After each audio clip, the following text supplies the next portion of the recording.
Hello mga kasari, kamusta po kayong lahat dyan? Kamusta po ang aking mga friends dito po sa YT? Dito po sa ating channel tayo po ay super okay.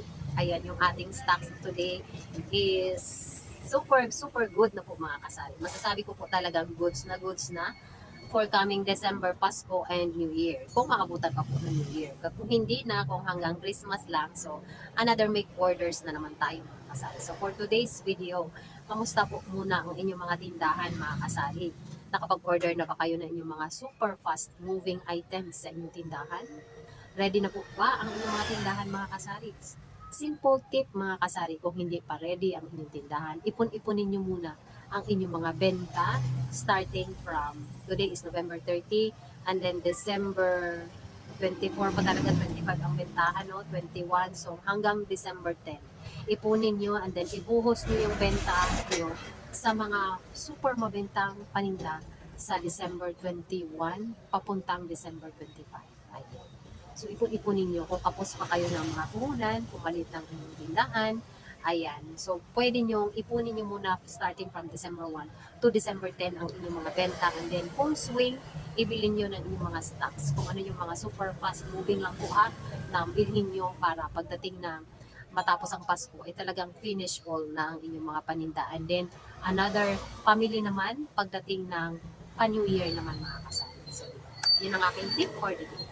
And eto mga kasari, super happy po ang inyong tindera. And at the same time, ang inyong tindahan, ang ating tindahan, kasi napuno na naman natin itong muli. Mas puno pa more ang ating tindahan ngayon kasi naparami yata ang aking order at parang hindi na tayo makadaan sa ating daanan papuntang kusina. So, yun naman mga kasari, itong mga pinag-order ko ay sigurado ako na mauubos ito bago magpasko or magpasko. Ay, kasi konti lang to kung tutuusin. Kasi per pack naman ang ating bentahan. Okay lang yon, basta mabilis. And then pag naubos, order tayo muli for Christmas.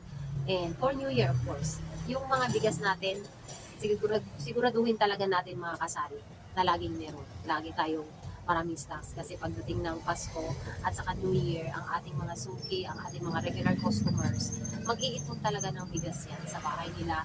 Mag-iipon ng soft drinks, ng itlog, ng Yakult, ayan, sliced bread. Yun po yung mga mabenta ngayong Pasko. Kaya dapat meron kayo yan, especially yung eggs. So yung speaking of eggs, yun ang wala ako. Hindi pa ako nakabili. Kasi pinapahuli-huli ko yan. Kasi gusto ko munang maubos itong mga nandito sa akin bago ko dagdagan ng panibago. So ito namang pinamili ko ngayon mga kasari ay napakasaya dahil alam ko naman na ilang days lang din, maubos din sila. So kailangan din magdagdag ako talaga niyan before pa mag-Christmas. Kahit na sabihin natin puno na ngayon, pero maubos yan alam ko eh. So ano lang yan, fighting spirit sa pagtitindahan dahil malakas dahil sa pagtitindahan mga kasari dapat kasama din ang lakas ng loob.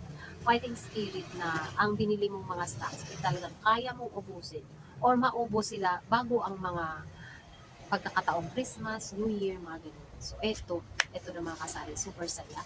Nakabili tayo na napakaraming bigas, yung mga special rice natin kasi yun ang super mabenta.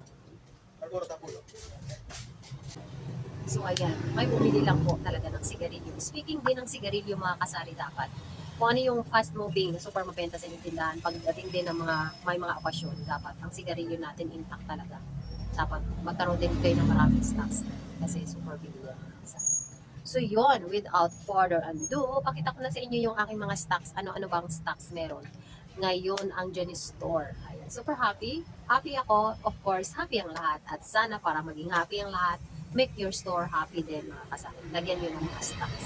Ipunin ang benta, wag ibili ng kung ano-ano. Ipunin ang benta sa mga stocks na mabenta. Ayun, tama ba yun? O yun. Ang benta nyo mga kasari, ito na. Ang benta nyo, ibili nyo ng mas mabentang paninda. Yan sa tabi ko mismo, di ba?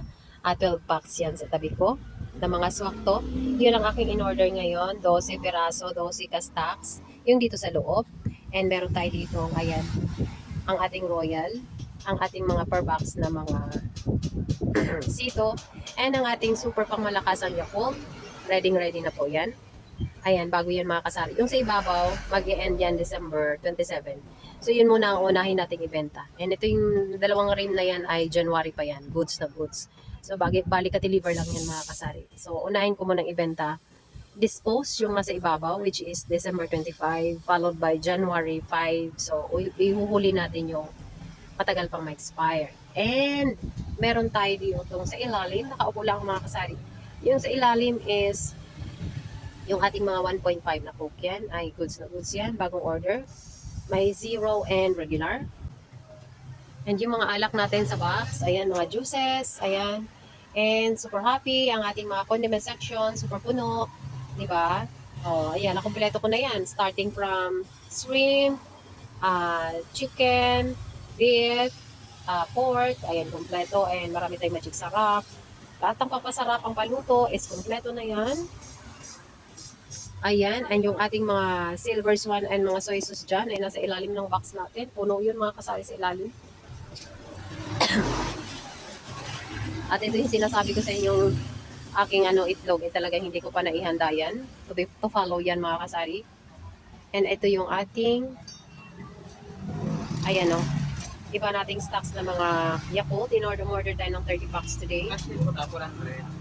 Kasari yung kasamahan sa loob ko ng mga swakto. 30 packs po ang in-order natin dyan. Kasi dito, yung mga nasa ilalim dito is papalitan natin yung mga nasa ilalim ng mga bago ng mga yan. Kaya hindi ko pa pinapapasok. Kasi yung mga yan, ilagay ko dito sa ilalim. At yung mga nasa ilalim, kaya ilagay ko sa ibabaw para siyang maunang maubos. Ganun ang mga kasaring tip para hindi tayo makabutan ng expired. So, hindi naman talaga ma-expired yan, pero talagang ganun ang proseso mga kasaring. Kung ano yung nauna nating binili, siya yung una nating ibenta. Siya yung nahuling binili, siya yung nahuling nating ibenta. So, yun, no? And of course, meron tayong maraming rice dito mga kasari. Ayan. Super dami nating rice today. Marami tayo. Talagang lahat ng to ay bagong order ko yan lahat. Hanggang doon sa pinakailalim. And etong mga ito, mga regular ko na rice na to. Ito yung, meron pating dalawang blue, isang yellow, isang blue. Ang dalawa yan ay may bawas na. Yung green, may bawas na rin. At ito buo to mga kasari. Ayan, buo yan. Sa ilalim, sinipa ko na. Sorry po. Tapos yan ay yung mga yan. And ito. And ito. O, yun ang bago today. Itong Yakult, itong Sito, itong mga swakto, yung bigas ko, yun sa labas. At saka ito, yun yung mga bago kong order na binayaran today. At umabot yan almost more than 20K ang binayaran. May bagong ginawa na naman yung tindera mga kasari. Ito, ayan. Kahapon namili tayo at inayos natin ang mga chichirya dyan. So, yung mga chichirya dyan, ilalim, ayan. Ayan. So, ayan o. Ayan. Nilipat ko yung mga chichirya ko dito kasi masyadong mahahaba. Pag dito ko nilagay sa harapan dito, dyan, natatakpan itong mga nasa ibabaw. So, naisip ko, transfer ko siya dyan. O, mas maganda na siya tingnan. Yan na yung final niya nga posisyon. Dyan siya. Para ayan o. At least takpan yung kusina ko. Ayan. So, yan nating stocks for the day. Ito pa pala ay December pa to. December 28. December 28. So, ito yung kasing unang nabili ko. Pero 28 ang mabili ko. Tapos ito, December 27. Ito yung pangalawang bili ko. So, sa binilahan ko, mas bago yung una ko nabili. So, anyways, siya talagang unang uubusin ko yung Yakult na tong December. Kasama yun. Sa mga kasali sa Yakult naman, 5 piso lang ang tubo ko dyan per pack. Kasi yung sa pinakaibabaw, nabili ko yan ng tag 50. So 55, may 5 piso. Sa ilalim, nabili ko yan kasi sa truck yan ay 45. So 450 ang rim sa mismo sa Yakult yan, direct. So kaya yung mga supermarket na papansin nyo, bentahan nila ng Yakult ay 50 pesos kasi 45 ang buo na nila. So same with sa dalawang rim na yan. Kasi ang problema lang kasi sa Yakult is every 2 weeks sila pumupunta. So, hindi naman agad-agad is makarating sila. Kaya kumukuha tayo sa mga medyo mas mahal. Pero okay na rin yun. At least meron kang stocks. So, kaya yun sa ilalim, pag naubos yun sa ibabaw, benta ko sa ilalim ng 50. Parehas lang may 5 piso ka at least hindi ma-expired. Kasi pabilis lang din ma-expired ang mga Yakult. Yakult. Ito yung ginawa natin kahapon mga kasari. All day tayo nag-ayos dito sa ating tindahan. Naglipat na naman ako. Yung mga nandun sa harap na mga chichirias, nilipat ko naman dito sa line na to. Sa pinakalikuran. Pero kitang-kita yan mga kasari sa harapan. Kasi kung sa harap ko yan siya nilagay, ano siya natatakpan yung iba pa nila dito sa likuran. So kailangan talaga may isip-isip ka, no? Marunong ka mag-isip kung paano mo mailalagay yung mga paninda mo na makikita lahat ang iyong mga product, ang iyong mga items. Hindi basta-basta mag-ayos ka lang, dito na yan, okay na yan dyan.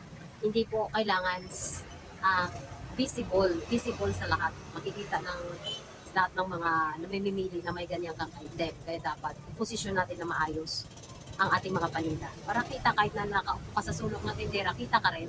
And at the same time, importante talaga mga kasari na makikita ang iyong mga paninda sa iyong mga customer.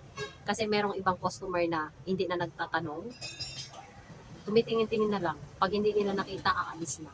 May ganun na customer.